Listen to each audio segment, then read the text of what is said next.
آج تم جو بھی ہو اس کے لیے خدا کا شکر گزار رہو، اور کل تمہیں کیا بننا ہے اس کے لیے اپنی جدوجہد جاری رکھو۔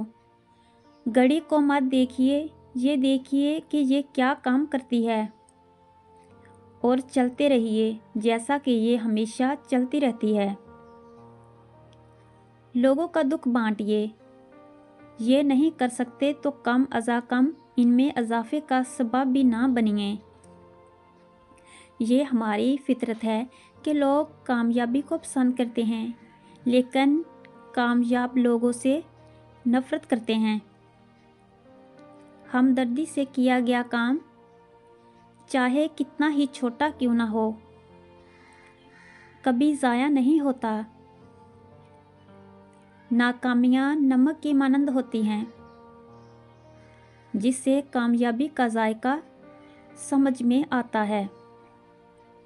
وہی شخص دوسروں کے اعتماد کو جیت سکتا ہے جسے خود پر اعتماد ہوتا ہے۔ وہ شخص جو کسی کام کو ناممکن بتاتا ہے، اسے اس بات کا کوئی حق نہیں کہ وہ شخص کے کام میں دخل دے جو اس ناممکن کام کو کرنے کی کوشش کر رہا ہے۔ جو کچھ آپ کے پاس ہے، اگر آپ اسے کافی سمجھتے ہیں تو آپ کے پاس سب کچھ ہے۔ اگر آپ مثبت نظریے سے دیکھیں گے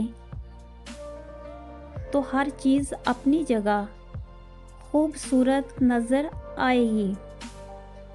کسی کی خدمت میں پیش کیے جانے والے تحفوں میں سب سے بہترین تحفہ احترام ہے۔ اپنی موجودہ حالت کے ہمیشہ شکر گزار رہیں۔ ارد گرد بہت سے ایسے لوگ ہیں جو ان نعمتوں کی خواہش رکھتے ہیں مگر محروم ہیں۔ قدرت کے فیصلوں کا انتظار بہت طویل ہوتا ہے مگر نتیجہ انصاف پر مبنی ہوتا ہے۔ غصہ ہمیشہ تنہا آتا ہے لیکن جاتے ہوئے اپنے ساتھ عقل، سمجھ، اخلاق، ذہانت اور شخصیت کی خوبصورتی لے جاتا ہے۔ اس لیے غصے سے پرہیز کیجیے۔ تنہائی اکیلا رہ جانے کو نہیں کہتے، دراصل یہ وہ احساس ہے جس کی کوئی پرواہ نہیں کرتا۔ لوگوں کے سامنے مسکراتے رہا کرو اور اللہ کے سامنے گڑ گڑاتے رہا کرو، کیونکہ دنیا مسکرانے والوں کو پسند کرتی ہے جبکہ اللہ پاک گڑ گڑانے والوں کو پسند کرتا ہے۔